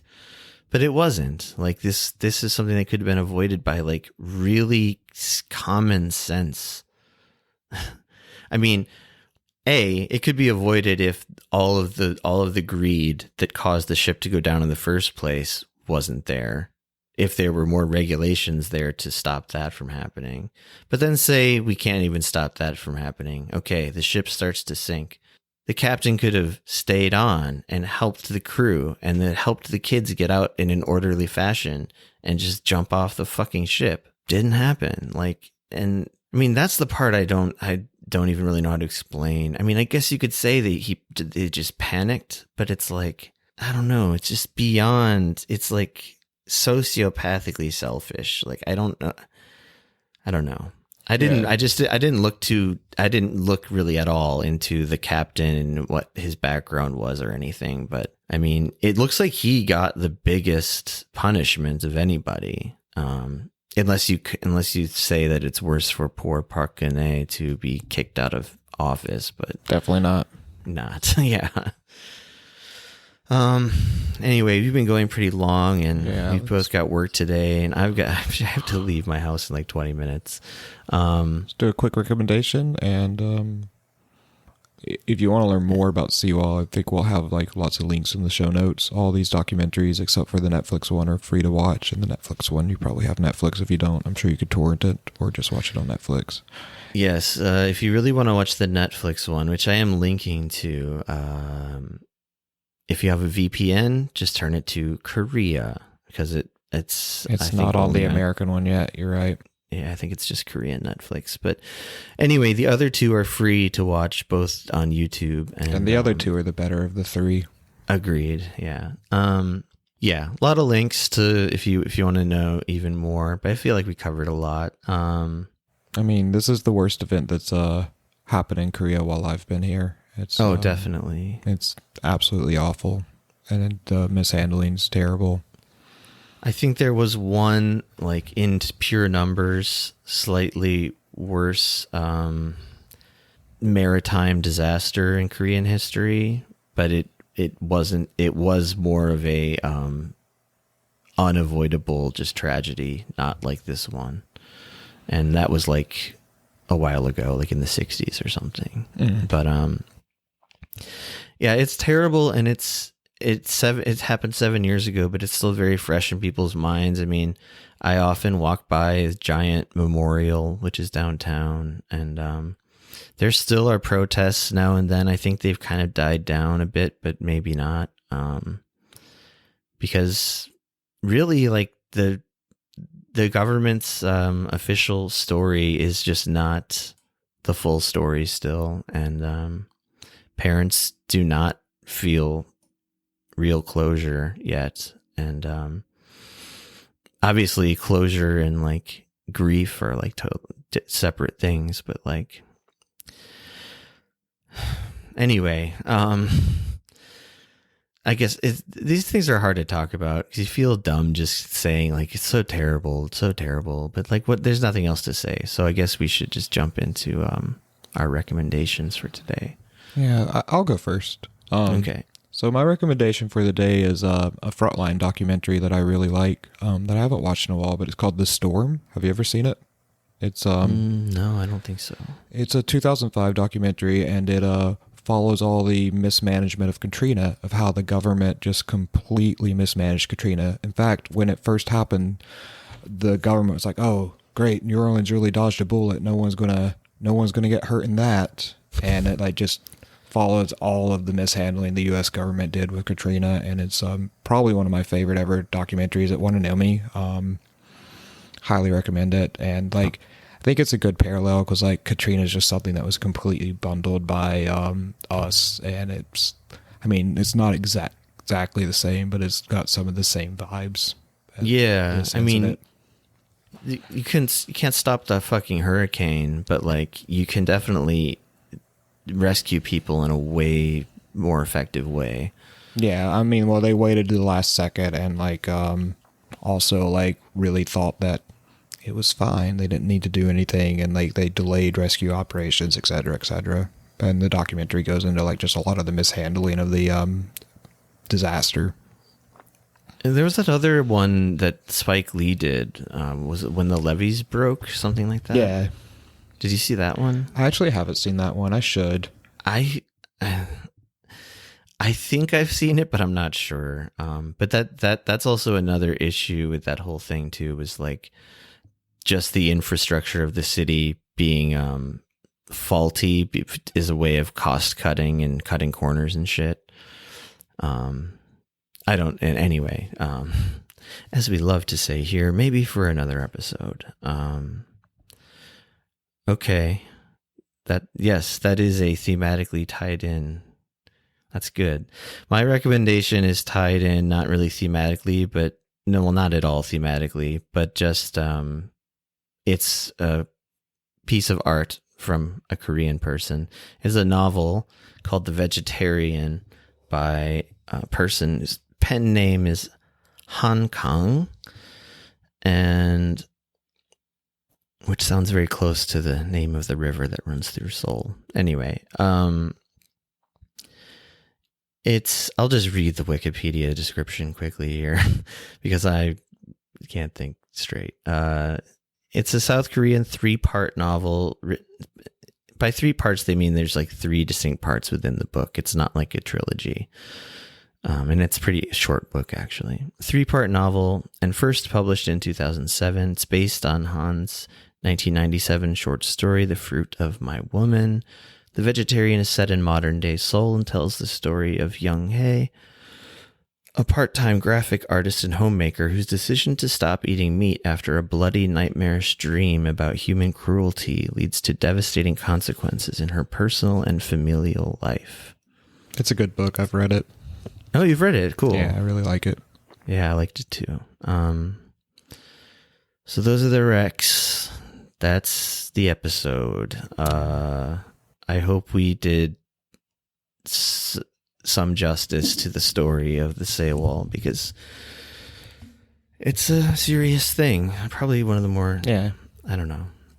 Maybe our most serious episode. Probably, yeah. I feel like cracking jokes would be inappropriate. Disrespectful, yeah.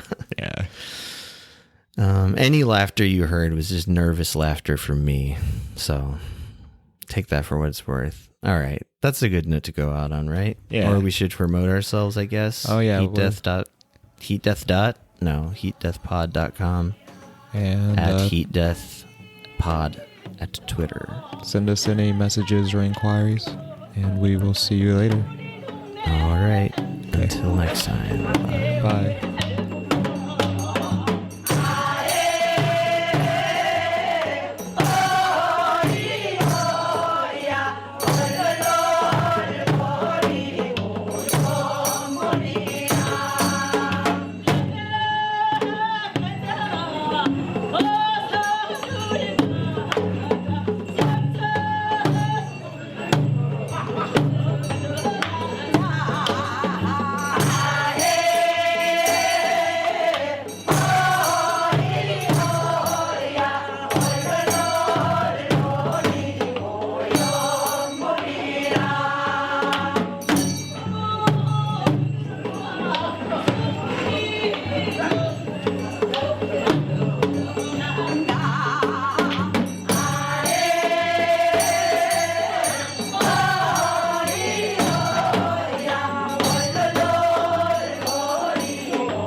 first voice recording was made in 1860. It was a 10-second fragment of the French folk song Au clair de la lune recorded by inventor Edward Leon Scott de Martinville. But who will make the final voice recording and when? What will it be? Who will hear it?